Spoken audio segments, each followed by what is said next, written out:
We heard you bought a private chalet in the Alps. We're here to move in and finally make things right.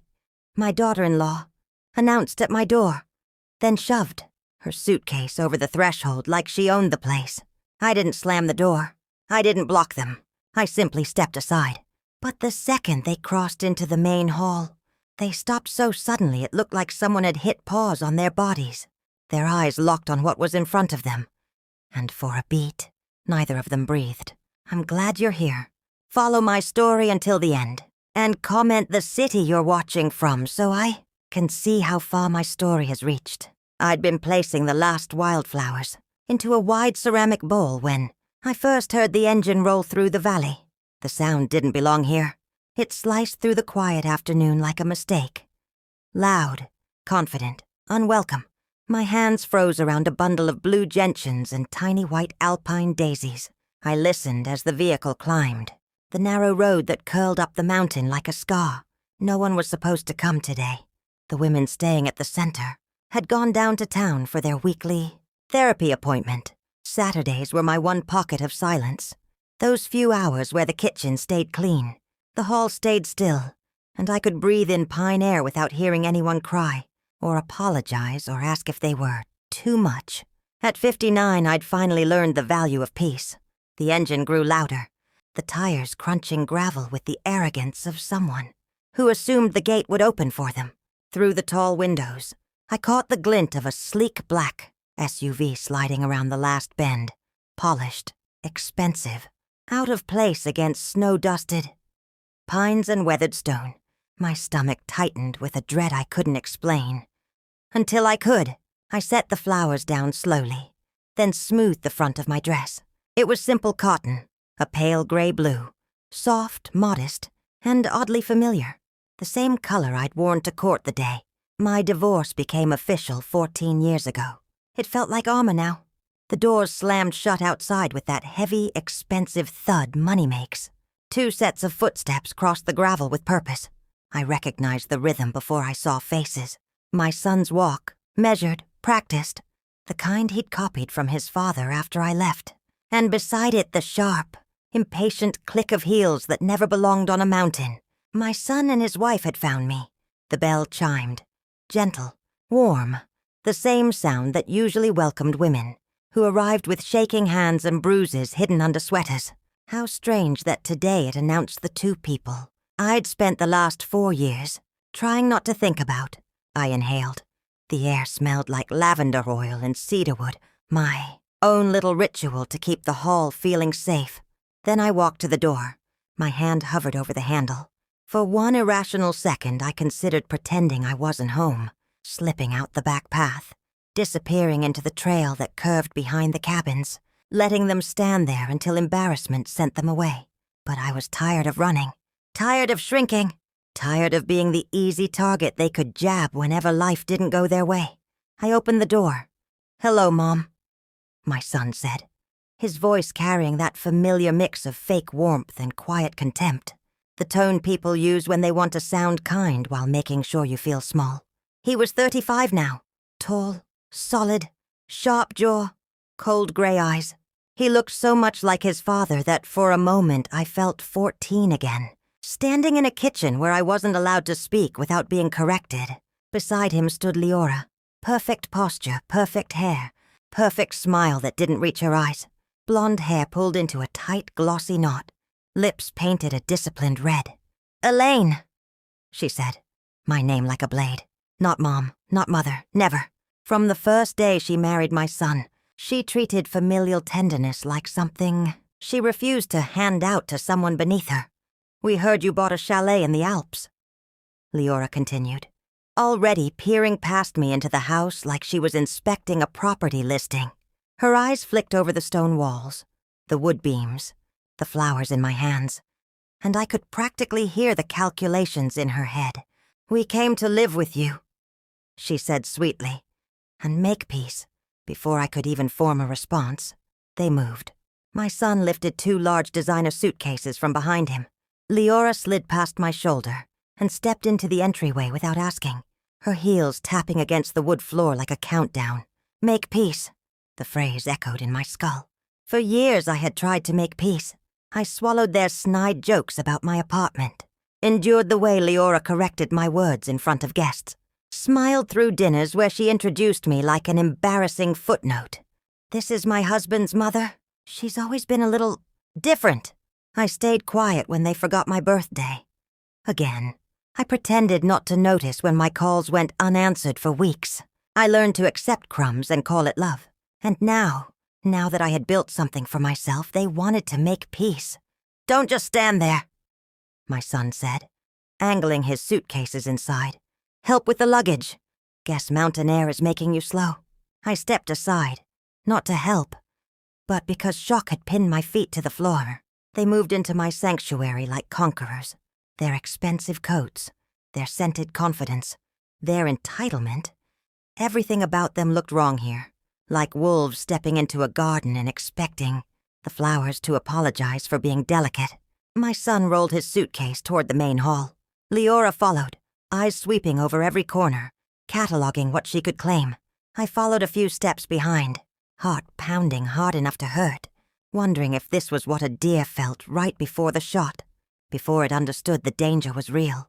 They reached the archway leading into the main hall, the heart of everything I'd built, the room I'd watched women sit in, trembling, telling the truth for the first time, the room where laughter returned slowly, like spring after a brutal winter. My son stepped in first, mouth already opening, probably to mock the quilts, the handmade furniture, the simplicity. But whatever insult he'd prepared died in his throat. Leora froze mid-stride. Her face, so carefully controlled, slipped for one tiny second into something raw. Shock. Confusion.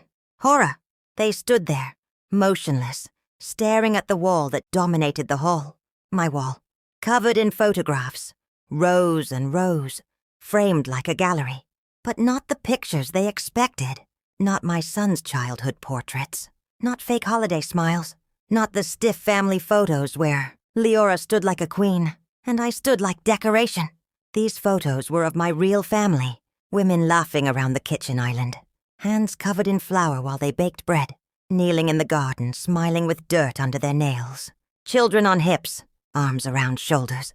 Birthday candles, tears that turned into laughter. In almost every picture, I was there too. My arm around someone, my face lit up with a joy my son hadn't seen in years. Camilla, the young mother who arrived with a toddler and a split lip, whispering apologies as if being hurt was her fault. Nora, the older woman whose own kids drained her savings, then left her to rot in a state facility. June, the teacher who had been controlled for 2 decades until she finally ran with nothing but her purse and a trembling heartbeat. Leora's voice came out thin. "What is this?" My son turned slowly, suspicion sharpening his stare. "Mom, who are these people?" I stepped into the hall behind them. My spine straightened with each step. For the first time in years, I didn't feel small in front of my son. This was my space, my sanctuary, and the evidence of my life stood right there on the wall. "They're my daughters," I said simply. The words hung between us like a challenge. My son's face darkened. Leora's perfect brows knitted into a furious frown. "My what?" my son snapped. "Daughters? What the hell does that mean? I'm your only child." I looked at him. Really looked. Not the boy I once soothed through fevers. Not the child who used to fall asleep on my shoulder after nightmares. A stranger wearing his face. "You're my son," I said quietly. "But you haven't been my child for a long time." Leora sucked in a sharp breath like I'd slapped her. She spun toward me, rage tightening her mouth. "How dare you!" she hissed. "How dare you replace your real family with these strangers?" But I wasn't listening anymore. I was looking at those photographs, at all those faces, at the life I'd built when I finally stopped begging for love from people who treated me like a burden. My son and his wife could drag their suitcases in and pretend they were here for peace. They could try to colonize my sanctuary the same way they colonized my life for years. But they couldn't take this. Not anymore. I drew a slow breath and met my son's eyes. "I think," I said, calm as stone, "we need to talk." And the silence that followed felt like the start of a war. Leora positioned herself beside the stone fireplace, one manicured hand resting on the mantel like she was planting a flag, like the room belonged to her simply because she had stepped into it. "Talk?" she said, her voice slicing through the silence. "Talk about what exactly?" "About how you've been living out some mountain fantasy," she continued, eyes hard, "while ignoring your real family. That old pressure tightened in my chest. Familiar as a bruise you forget is there, until someone presses it. The same sensation I used to feel every time they visited my apartment. The feeling of being wrong just for existing. Too quiet. Too plain. Not enough. But something was different now. This time I wasn't standing in a cramped living room, trying to impress them with store-bought cookies and forced smiles. This time I was standing in my own sanctuary, surrounded by proof that I had built a life that didn't require their approval. "Real family," I repeated slowly, tasting the words. Then I turned to my son. "Tell me, Ethan, when was the last time you called me just to hear my voice? Not because you needed something, not because it was a holiday, just because you wanted to." His jaw tightened like a door being locked. "I don't have time for emotional games, Mom," he said. "Leora and we've had a difficult year. My business has been struggling. We thought it would be good for all of us to be together." "Struggling?" I echoed, and the puzzle pieces inside my mind began to slide into place. "That's what you call it?" Leora shot him a warning look, but he was already talking. The words, tumbling out with the careless confidence of someone who's never been told no in his life. "The market's been brutal," Ethan said. "We had to make adjustments. We sold the house, downsized, let staff go. It's been stressful. And when we heard you had a place up here, it felt like perfect timing." "Perfect timing?" I almost laughed. 4 years of silence. 4 years of treating me like an awkward obligation. 4 years of forgetting my birthday and ignoring my calls. Then suddenly, perfect timing. "How did you find me?" I asked. Leora's mouth curved with obvious satisfaction. "Your old neighbor," she said. "Mrs. Park. She couldn't stop talking about your new life. A chalet in the Alps." She tilted her head. Very impressive for someone who spent her whole life doing caretaking work. The way she said it, caretaking, made it sound like a weakness. Like healing people was a lowly habit I should have outgrown. It was the same tone she always used when she spoke about my career, my choices, my life. "I was a nurse for 37 years, I said quietly. "I saved lives. I held the hands of people who were dying so they wouldn't die alone. I helped bring babies into the world. I cleaned blood. I cleaned tears. I cleaned fear. And I'm proud of it." "Of course you are," Leora said, dripping condescension. "And now you get to play house with these women." She flicked her fingers toward my photo wall like she was swatting away a fly. "How fulfilling." I looked at the pictures again. Every frame was a story. Every smile was something hard-won. Camila, beaming, even though she'd once arrived with split knuckles and a bruised cheek. Nora, kneeling in the garden, her hands dirty and her face bright with purpose. June, laughing at the kitchen island after she'd gone years without laughing at all. "They're not random women," I said, and my voice grew stronger with each word. "They're survivors. They've been through hell, and they're rebuilding their lives. The way I was rebuilding mine. Was rebuilding?" Ethan snapped, catching the past tense like he'd caught me stealing. "What does that mean?" I stared at him. This man who shared my DNA and still felt like a stranger, and made a decision. They'd barged in demanding answers. They wanted truth. They could have it. "It means I'm done rebuilding," I said. "I built something beautiful here. Something meaningful. Something that has nothing to do with either of you." Ethan's face flushed. "What the hell is that supposed to mean?"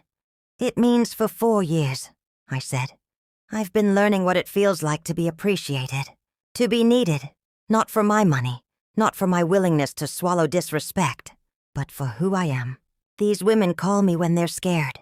They ask my advice when they're stuck. They celebrate with me when they get good news. They show up for me the way you never did."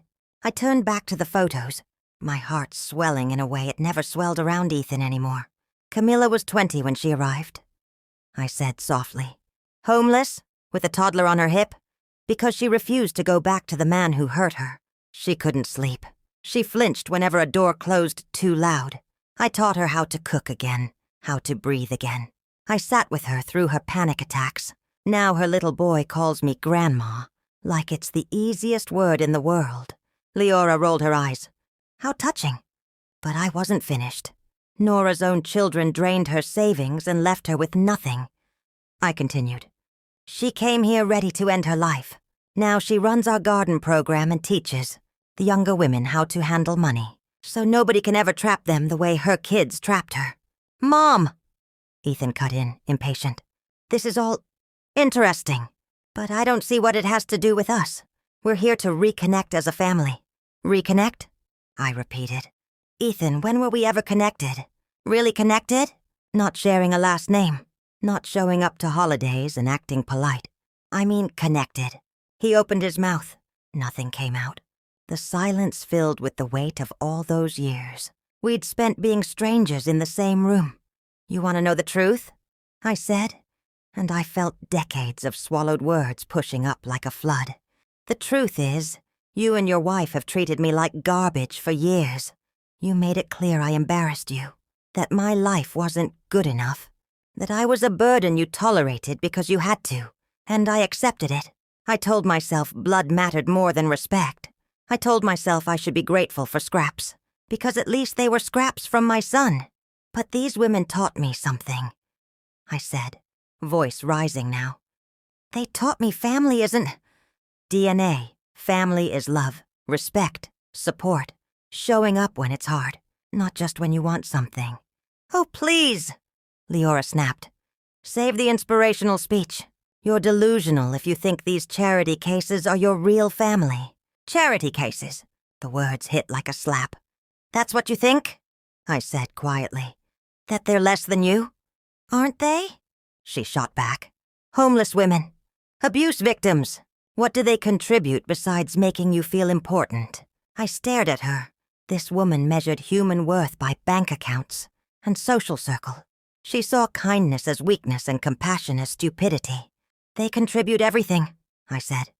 Honesty, gratitude, love without conditions, strength, hope.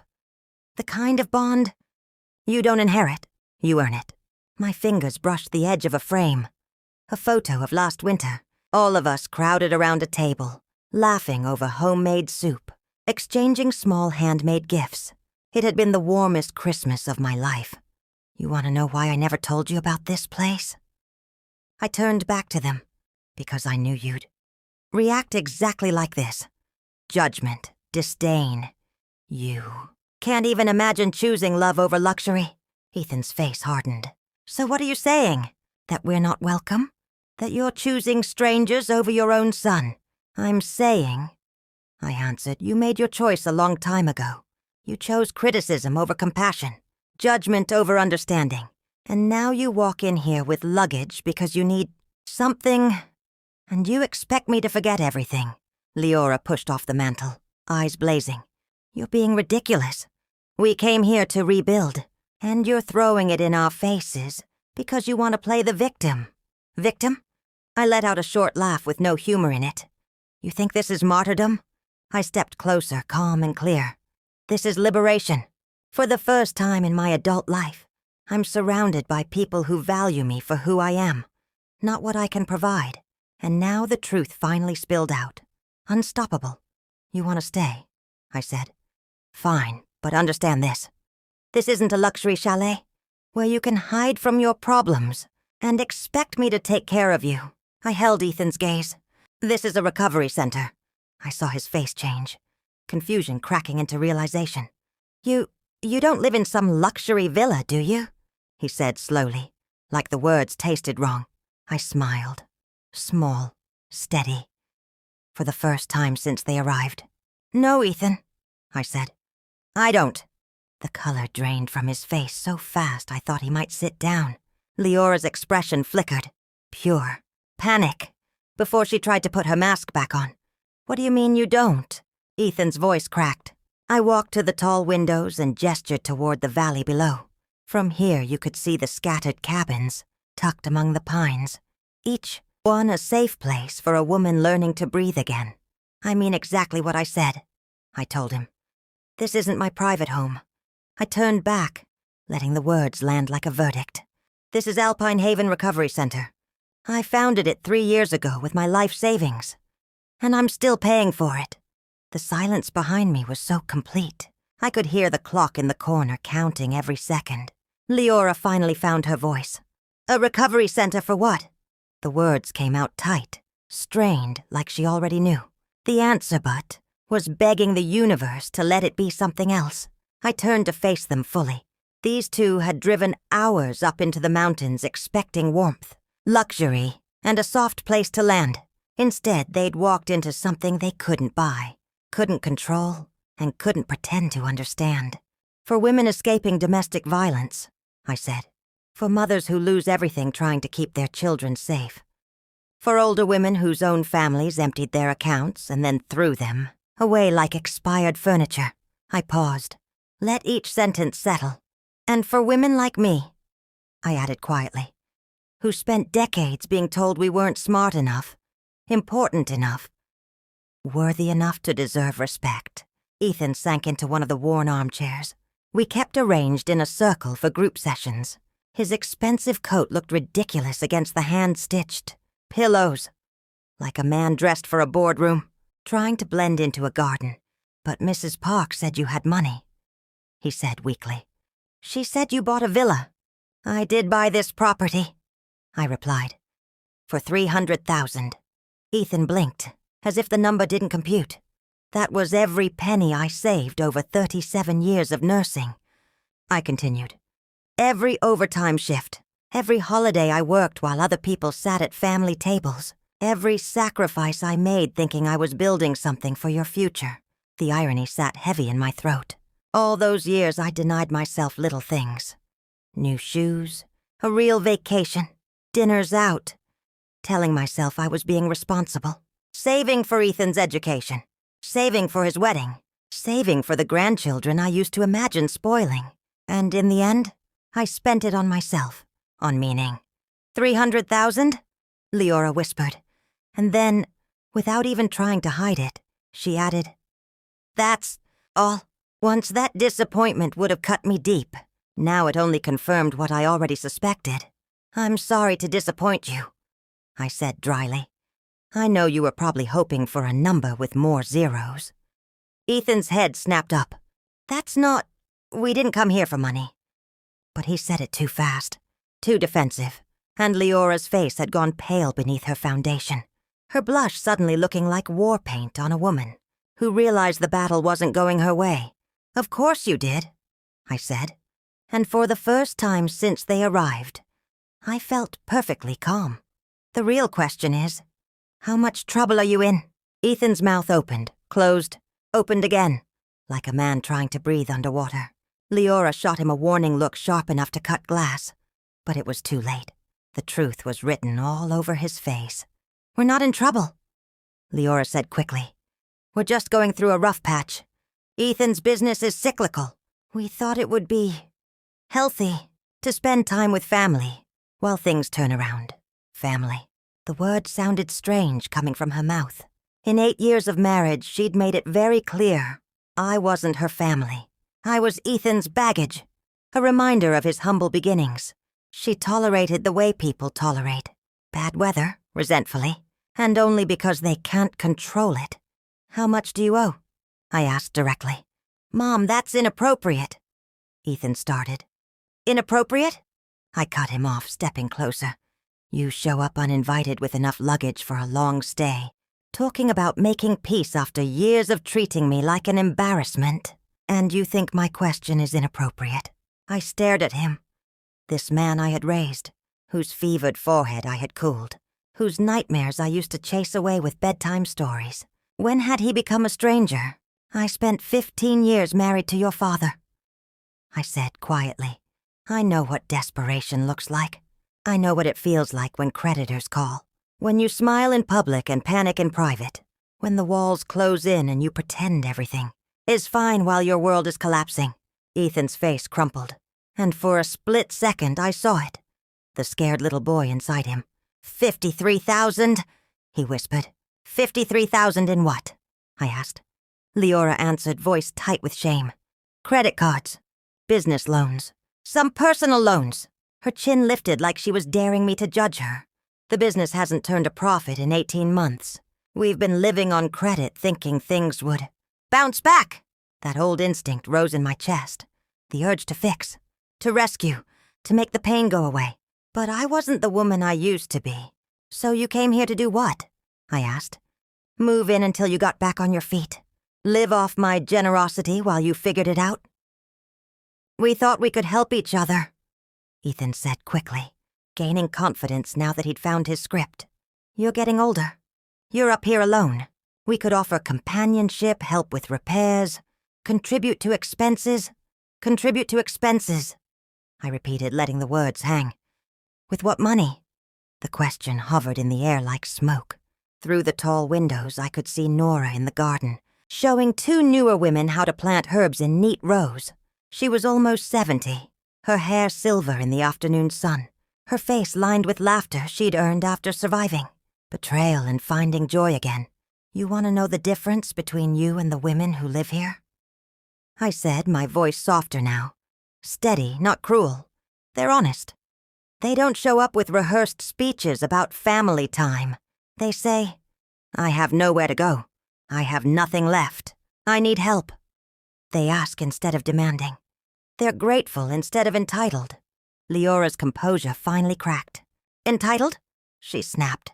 How dare you? We're your family. Are you? I turned to face her fully. Because family doesn't disappear for months, and then reappear only when they need something. Family doesn't insult someone's career. Family doesn't treat holiday visits like a chore they endure. We've been busy, Ethan protested. Busy? I repeated. Too busy to call. Too busy to write. Too busy to remember my birthday. 3 years in a row. But not too busy to Google my address and drive up here when you thought I had something you could use. The truth settled over the room like dust after an explosion. All their talk of peace and reconnection collapsed into the naked reality underneath. You know what the saddest part is? I said, looking at Ethan with something close to grief. If you had called me 3 months ago and told me the truth, honestly, I would have helped you. Hope flickered in his eyes. You would? I would have cashed out my emergency fund. I said, I could have given you 15,000. Maybe 20. Enough to buy you time while you made a real plan. Leora's sharp inhale told me she was doing the math. 15,000 wouldn't solve their mess, but it would have given them breathing room. But you didn't ask, I said. You assumed. You planned. You showed up expecting to move into the luxury chalet and live off what you thought was my success, without ever admitting your failure. Outside the window, Camilla stepped out of a cabin with her little boy on her hip. She waved at Nora in the garden, called something that made the older woman laugh. That, right there, was family. People choosing each other. People finding joy in small moments. People building something beautiful from nothing. The women here work for what they receive, I said, turning back to Ethan and Leora. They cook. They clean. They help with childcare. They attend counseling. They learn life skills. They contribute however they can. Some stay 6 months. Some stay a year. They stay as long as they need, so long as they're moving toward independence. Leora narrowed her eyes. And are you offering us the same deal? I studied her. This woman, who had never lifted a finger unless it was for appearances. Could she scrub dishes beside women she called charity cases? Could she sit in a circle and listen without judging? Could she do real work without applause? I'm offering you a choice, I said finally. You can stay here and participate in the program like everyone else. The words landed heavy, and I could see it in their faces. This wasn't the welcome they came for. You'll share a cabin, I said calmly. You'll help with daily operations, cooking, cleaning, childcare when needed. You'll attend group sessions, financial responsibility, healthy relationships, accountability. I met my son's eyes and didn't blink. And you'll work toward a plan that leads to independence. Not a plan that depends on someone else fixing your life for you. The offer hung in the air like a narrow bridge suspended over a deep ravine. Ethan didn't answer. Instead, he turned his head slightly and looked at Leora, waiting, asking, the way he always had. When decisions got uncomfortable, Leora stared at me as if I'd just spoken. Another language, horror, disbelief, offense. All of it flickered across her face. Or, I continued, my voice steady, you can leave right now. Drive back down the mountain and figure out your own solution to your own problems. That's it. Ethan's voice cracked, sharp with disbelief. Those are our only options? Those are your only options here, I corrected gently. What you do after you leave is entirely up to you. The grandfather clock chimed 4 times, the sound echoing softly through the hall, marking another hour in a day that had begun so peacefully. Soon the women would be back from their therapy session. We'd gather in the kitchen, divide tasks, argue good-naturedly about spices, laugh while chopping vegetables. It was my favorite part of every day. The belonging, the usefulness, the quiet joy of being needed by people who valued my presence. Ethan and Leora could be part of that world, if they chose it. They could learn what it meant to contribute instead of consume, to earn care instead of demanding it, to find dignity and service instead of status. But one look at their faces told me everything. Disgust, entitlement, superiority. I already knew their answer. We need time to think, Leora said finally, stiffly. Of course, I replied. Take all the time you need. Just remember, this is a working recovery center, not a hotel. If you stay tonight, you'll help with dinner and cleanup. Breakfast is at 7. Everyone contributes. As if summoned by the truth of my words, the sound of car doors slamming echoed across the valley. The women were back. Through the windows, I saw them climbing out of the van. 6 women of different ages, different stories, different scars. Their voices carried on the mountain air, easy and unguarded. Ethan and Leora both turned toward the glass. They watched as the women walked toward the building. Not hesitating, not whispering, not shrinking. They moved like people who belonged. Think carefully, I said quietly. Whatever you decide, it's going to change everything. The voices grew closer. Laughter, conversation, life. I watched Ethan and Leora stiffen as the front door opened with its familiar gentle creak. Shoes kicked off, bags set down, the sound of people coming home. Annette! Maria's voice called out, warm and bright. We brought you something from the market. Before I could answer, she appeared in the archway. Her 18-month-old daughter, Elena, balanced on her hip. Maria's face glowed with a peace I had never once seen on Leora's face. The peace of a woman who no longer lived in fear. She stopped short when she noticed my guests, instinctively shifting Elena closer to her chest. Oh, she said softly. I didn't know you had company. It's all right, sweetheart, I said, moving toward her with the ease of affection I'd learned here. Maria, this is my son, Ethan, and his wife, Leora. They've come to visit. Maria's face lit up immediately. Your son, she said warmly. How wonderful. You must be so happy to see him. She turned to Ethan with genuine enthusiasm. Annette talks about you all the time. She's so proud of you. My cheeks burned. It was true. In those early months, I'd spoken about Ethan often, sharing memories, clinging to hope that one day we might find our way back to each other. Maria didn't know about the years of silence, the dismissive remarks, the slow erosion that finally drove me away. Ethan's response shattered what little hope remained. I'm sure she does, he said flatly. He didn't stand, didn't offer his hand, didn't acknowledge Elena at all. Instead, he looked Maria up and down. Her simple clothes, her accent, her work-worn hands, with thinly veiled distaste. Maria's smile faltered. She was only 21, but she had seen enough cruelty to recognize it instantly. Ethan, I said sharply, but he was already speaking. So this is it, he said to Leora, loud enough for Maria to hear. Playing house in the mountains. Very charitable of her to take in strays. The word strays landed like a slap. I watched Maria's face crumble, watched her pull Elena closer, protective and instinctive. In that moment, she wasn't a survivor. She wasn't a mother rebuilding her life. She was just a young girl being reminded That some people would always see her as less than human. "How dare you!" I whispered, my voice shaking with rage.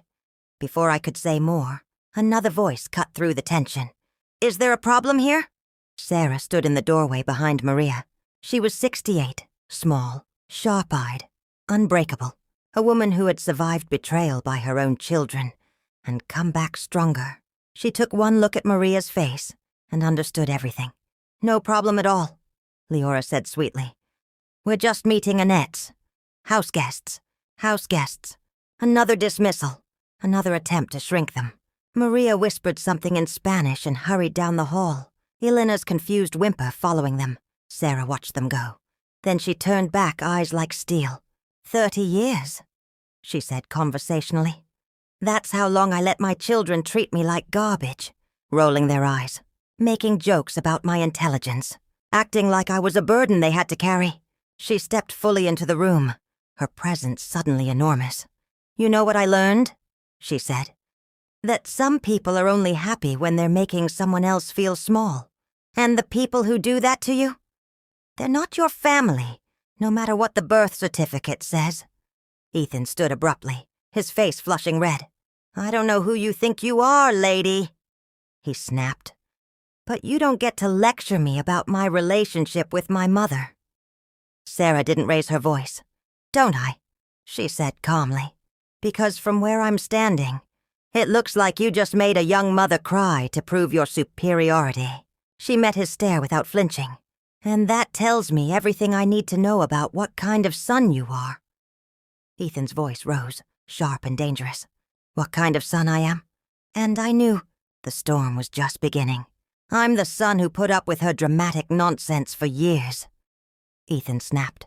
"I'm the son who included her in family events even when she embarrassed us. I'm the son who drove 4 hours up a mountain to fix things. Only to find out she's wasted her money on charity cases instead of thinking about her real family's future." The words spilled out of him like poison from an infected wound. And with every sentence, I felt the last thin threads of love I had been clinging to finally snap. "Charity cases," Sarah repeated slowly. Her voice wasn't loud. "It didn't need to be. Is that what you think we are?" The tension in the room shifted. Footsteps sounded behind her.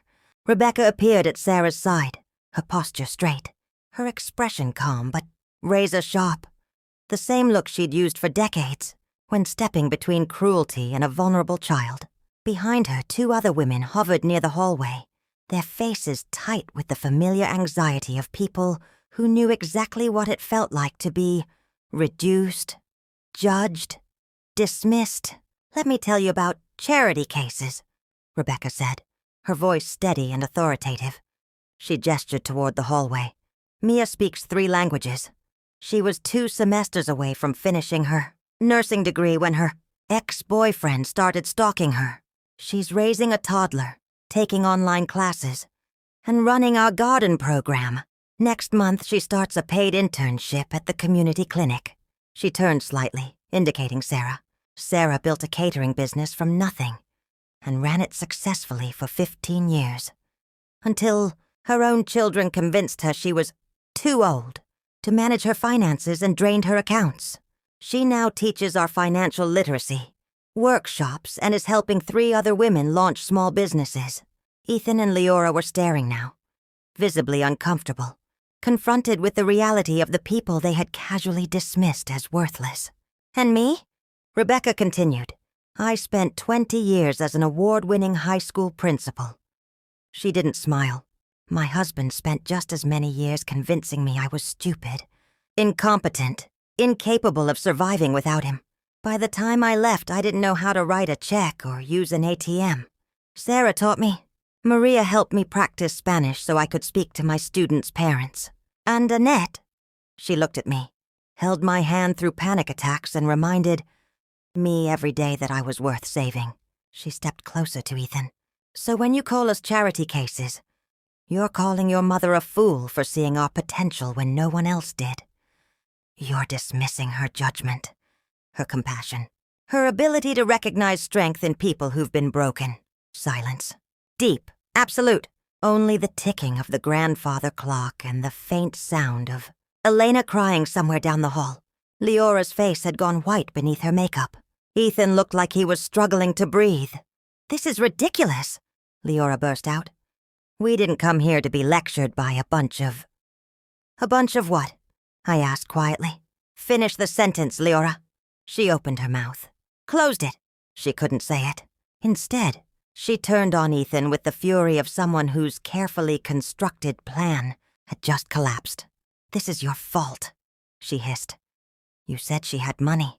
You said she was living in luxury. You made me think this would solve our problems." "I thought it would," Ethan shot back. "How was I supposed to know she'd lost her mind and turned into some kind of saint?" "Saint?" The word dripped with contempt, like compassion was a defect, like helping others was a form of insanity. "I think," Sarah said calmly, "it's time for you to leave." "You don't get to tell us to leave," Ethan snapped. "This is my mother's house." "No," I said. My voice cut through the room like a blade. "This is my house, my center, my sanctuary, and I'm telling you to leave." The words dropped into the silence like stones into still water. Ethan's face flickered. Confusion, disbelief, then rage. "You're choosing them over me?" he demanded. "Your own son?" I looked at him. Not the child I once rocked to sleep. Not the boy whose scraped knees I kissed better, but the man he had chosen to become. A man who could make a young mother cry without hesitation. A man who could walk into a place of healing and immediately start tearing it apart. A man who measured his worth by how small he could make others feel. "I'm choosing love over cruelty," I said simply.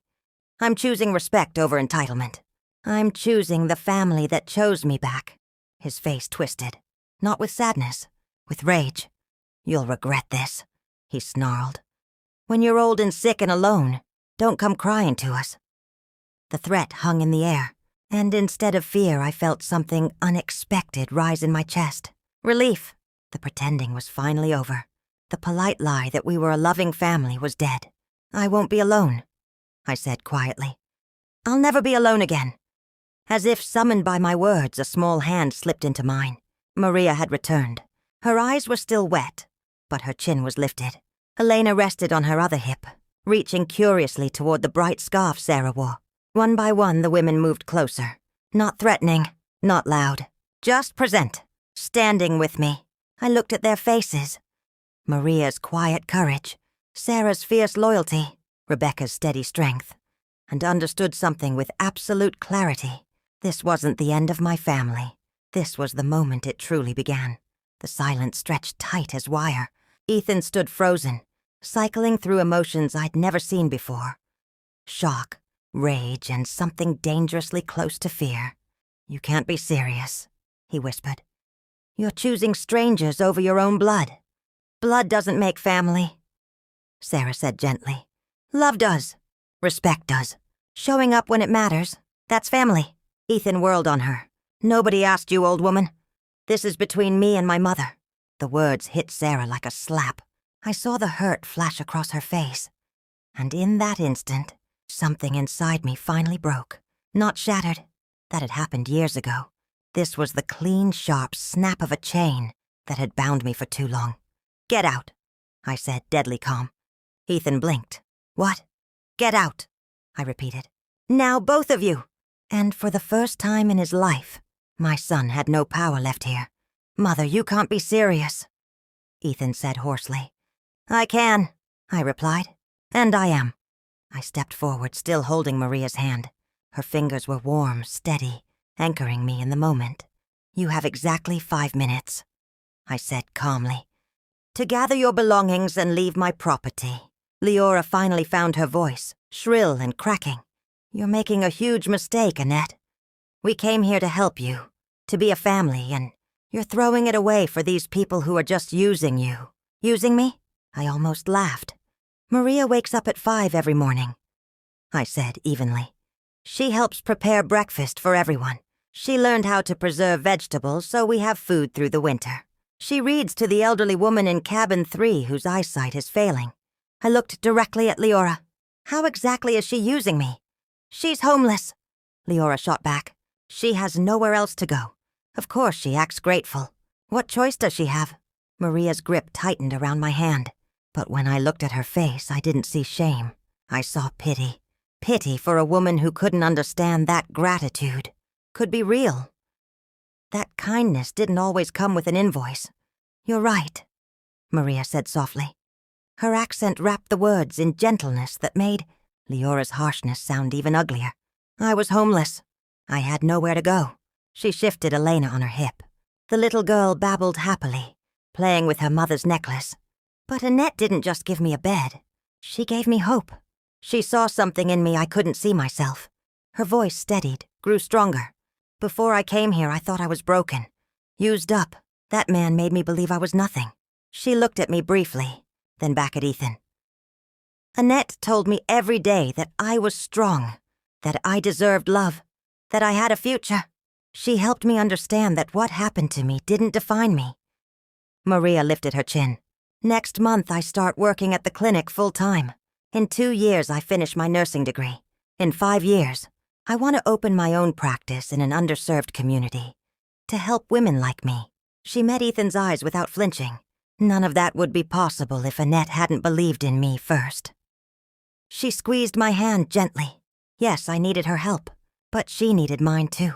She needed to remember what it felt like to be appreciated, to be valued for who she is, not just for what she can give. We saved each other. The truth of her words rang through the room like a bell. This was what Ethan and Leora couldn't understand, that real relationships weren't transactions.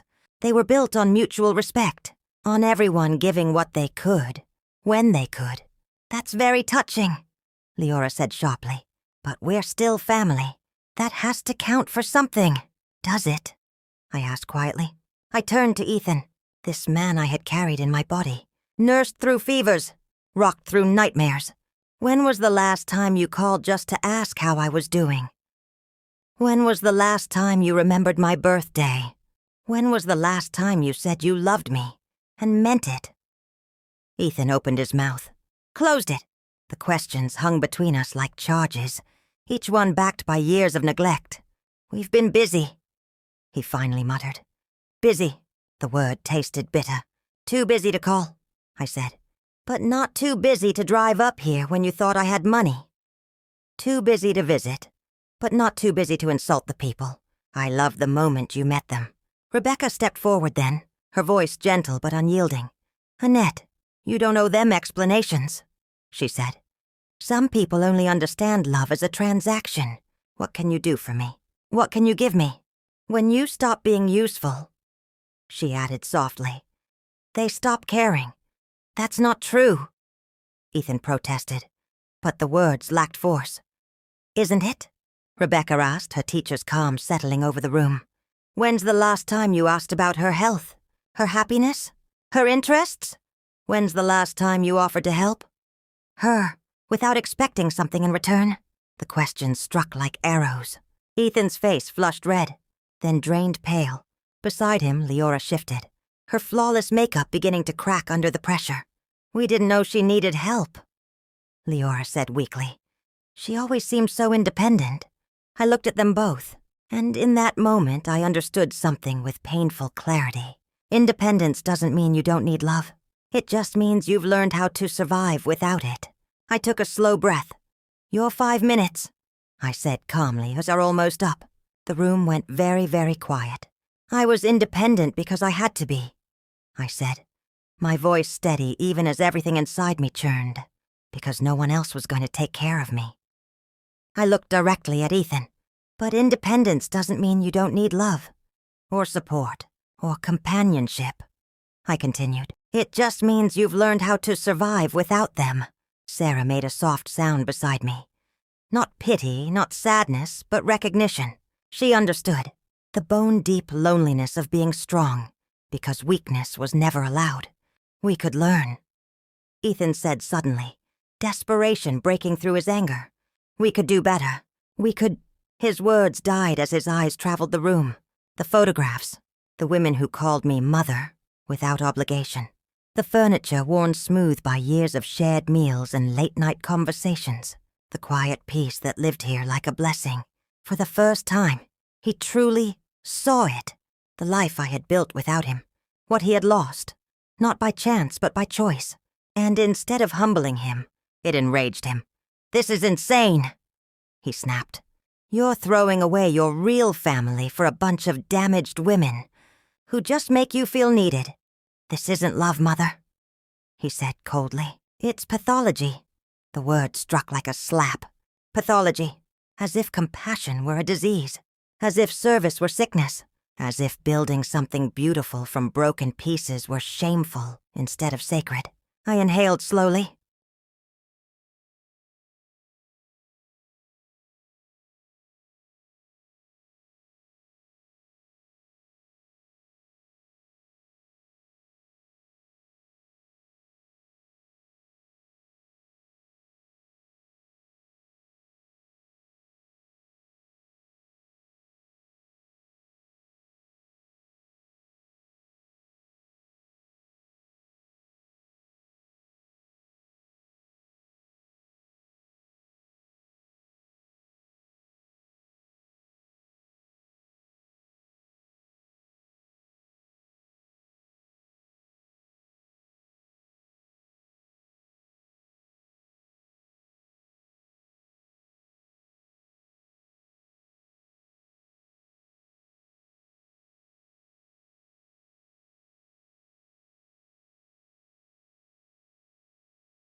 As we moved toward the kitchen together, my chosen family surrounding, me with warmth and ease, I realized Preston had been wrong about one thing. These women weren't going to leave me with nothing. They had already given me everything. 2 years have passed since that afternoon, since Preston and Evangeline drove away from my sanctuary, their expensive car disappearing down the mountain, rode like a bad dream dissolving in daylight. I'm 61 now. My hair is more silver than brown. My hands are rough with honest calluses, earned from soil and purpose instead of polished desks and empty status. Every morning for the past 730 days, I've woken to the sound of laughter drifting through my window. This morning was no different. Maria was in the garden with Elena, now a chattering 3-year-old, who speaks 3 languages and calls me abuela with the effortless certainty of a child who has never known fear. I padded into the kitchen in my robe and slippers, breathing in the familiar comfort of fresh coffee and warm bread. Rebecca was already there, of course. Some habits never fade. "Morning," she said, handing me a steaming mug before I could ask. "Sleep well." Like a baby, I replied, and meant it. The insomnia that had plagued me for decades vanished. The day I stopped wondering whether my son would ever love me the way I deserved. Through the kitchen window, I could see how much Haven Springs had grown. We'd expanded from 6 cabins to 12, each one home to women, rebuilding their lives after escaping violence, betrayal, and neglect. The garden that started as Sarah's modest herb patch now stretched across 2 full acres, feeding us and supplying the local food bank.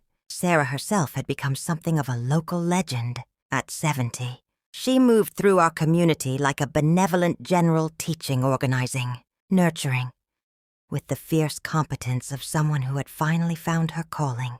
"Any word from the state inspector?" I asked, settling at the table. "She'll be here next week for the final review," Rebecca said, barely containing her excitement. "And when we pass, and we will, Haven Springs becomes a fully licensed residential facility, state funding, insurance reimbursements, the ability to help twice as many women." The thought still felt unreal. When I bought this property with my life savings, I hadn't dreamed this big. I just wanted to create a place where broken women could breathe again. Now we were part of something larger, a living network of healing, with a waiting list months long. And Maria's been accepted into the nurse practitioner program, Rebecca added, pride shining in her eyes. Full scholarship. They're letting her keep working part-time at the clinic. My heart swelled. Maria, once a terrified 19-year-old, with nothing but a baby and courage, was becoming the woman who would save countless others. I wrapped my hands around my mug and smiled. This was the life I built. This was the family I chose. And they chose me right back. I smiled, warmth spreading through my chest like sunlight after a long winter. Maria had been my first success story. The terrified 19-year-old who arrived with nothing but a baby and a broken spirit was now 23, confident, capable, and fiercely compassionate. She planned to specialize in trauma-informed care for assault survivors. She would change lives the way her own life had been changed. And the thought of that still made my chest ache in the best way. The front door opened with its familiar creak. Footsteps followed. "Annette, you have a visitor," Sarah called out. I frowned, glancing at the kitchen clock. 7:30 a.m. That was early, too early. We weren't expecting any new residents until next week.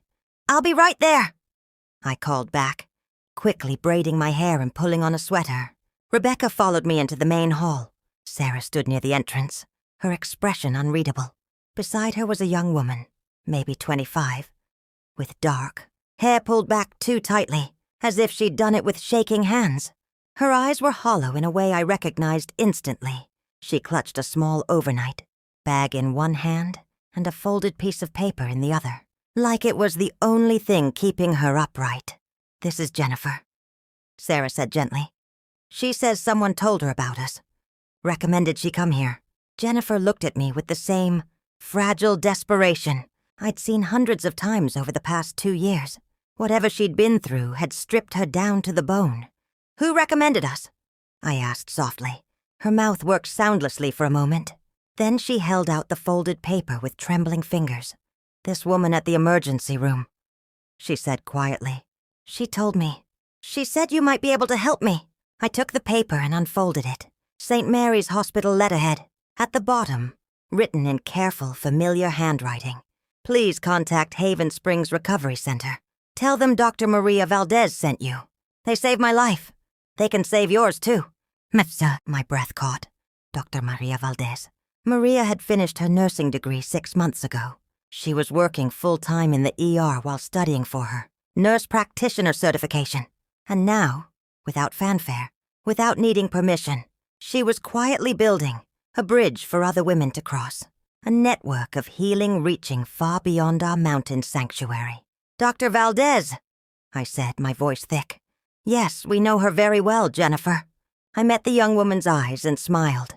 "Welcome to Haven Springs." The relief that flooded her face was worth every sleepless night, every dollar I'd spent, every moment I doubted myself while building this place. As Rebecca led Jennifer toward the intake office, my phone buzzed in my pocket. I glanced down, and my heart skipped. Preston. For 2 years, he'd respected my boundary. No calls, no emails, no surprise visits, just silence, blessed, healing silence that had allowed me to rebuild myself without the constant drain of his presence. I hesitated. Then I opened the message. "Mom, I know you don't want to hear from me, but I need you to know something. Evangeline and I are getting divorced. I've been in therapy for 6 months, trying to understand why everything in my life keeps falling apart. I think I finally do. I was wrong about everything. I'm not asking for forgiveness. I'm not asking you to take me back. I just wanted you to know that I see now what I threw away. I hope you're happy. I hope you found the family you deserved." But I stared at the screen for a long time, reading it once, then again. Part of me, the part that had spent 34 years loving a son who couldn't love me back, ached to respond, to reach out, to try one last time, to rebuild what had been lost. My thumb hovered over the keyboard, the kitchen filled with the sound of laughter. The scent of soup simmering on the stove drifted through the hall. Outside, I could hear Maria explaining something patiently to Jennifer, her voice calm, confident, steady. This life I had built pressed gently around me, and for the first time I understood something with perfect clarity. Some doors reopen, others close forever, not out of bitterness, but out of wisdom. I took a slow breath and made my choice. But the wiser part of me, the part strengthened by 2 years of real love and genuine appreciation, knew better. Some relationships can't be rebuilt, some damage cuts too deep to repair. Preston recognizing his mistakes was important. For him. It was a step toward his own healing, but it didn't erase the years of pain he caused, and it didn't create an obligation for me to open the door again and let myself be hurt. So I deleted the message. No reply, no explanation, no guilt, just peace. "Everything okay?" Rebecca asked when she returned after settling Jennifer. "Everything's perfect," I said. And for the first time in my life, I meant it without hesitation. Later that morning, I stood in the garden with Elena, teaching her how to identify herbs by scent. She scrunched her nose dramatically at the rosemary, while Maria worked nearby, her stethoscope peeking out of her scrubs, as she helped with the greenhouse during her break. "Abuela," Elena asked suddenly, tugging on my hand. "Why do the sad ladies come here?" Out of the mouths of babes. I knelt to her level, studying her serious little face. At just 3 years old, she was already remarkably perceptive, raised among women learning how to heal. "Because sometimes," I said carefully, "people get hurt by other people who are supposed to love them. And when that happens, they need a safe place to remember how strong they are." She nodded solemnly, considering this. "Like when I fall down and Mama kisses it better?" I smiled, my throat tightening. "Exactly like that. Except sometimes the hurt is on the inside, so it takes longer to heal. But we help them," Elena said confidently. "We help each other," I corrected gently. "That's what family does." As if summoned by the word family, Sarah appeared from behind the greenhouse, her arms full of fresh lettuce. "Lunch in 20 minutes, she announced. "Jennifer's going to help me make soup." I watched them walk toward the kitchen together. This 70-year-old woman who survived financial abuse by her own children now mentoring, a young woman just beginning her journey to freedom. It was beautiful in its simplicity. Broken people helping broken people, creating something whole from shared pain. That afternoon, when the day's work was done, I climbed the hill behind the main building to the small bench overlooking the property. From there I could see everything. All 12 cabins, the expanded garden, the workshop where women learned job skills, the playground where children like Elena could laugh without fear. It was nothing like the luxury villa Preston and Evangeline expected. No marble floors, no designer furniture, no expensive art. But it held something far more valuable. Peace. The kind of deep, soul-level peace that comes from living in alignment with your values, being useful to people who truly appreciate your presence. My phone buzzed again, and for a moment my chest tightened, thinking it might be Preston. Instead, it was an unfamiliar number. "Mrs. Annette, this is Carol Williams. Dr. Valdez gave me your information. I'm a caseworker with Child Protective Services. I have a mother and 2 young children who need immediate placement. Is there any way—" I smiled, already rearranging sleeping assignments in my head. This was how it worked now. One success story leading to another. One healed woman reaching back to help the next. An ever-expanding circle of hope as the sun dipped behind the mountains, painting the sky in rose and gold. I stayed on the bench, listening to the sounds of dinner being prepared. Laughter drifting through open windows. Dishes clinking, voices overlapping in easy familiarity. Preston had been wrong about many things, but perhaps most wrong about this. These women didn't use me and move on. They stayed, in their own ways. Those who graduated returned with photos and updates. They brought their children to visit. They gave back however they could. Maria would one day finish her nurse practitioner degree and likely move away. But she would always be my daughter in the ways that mattered. Sarah would age and eventually need care herself, but she would receive it surrounded by the love she earned through service. Rebecca would keep teaching, guiding each new group of women toward the truth that they were worth saving. and I would continue to be exactly who I was meant to be. Not just a mother, but a nurturer. Not just a provider, but a protector. Not just someone who gave love, but someone who finally received it in return. The mountain air was crisp, carrying the scent of wood smoke and the last flowers of the season. As I rose from the bench to rejoin my family for dinner, I realized something with absolute certainty. I had found the family I deserved, and they had found me. Now I'm curious about you.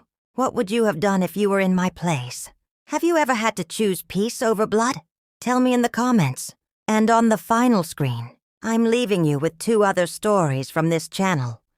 Both favorites, and both guaranteed to surprise you. Thank you for watching until the end.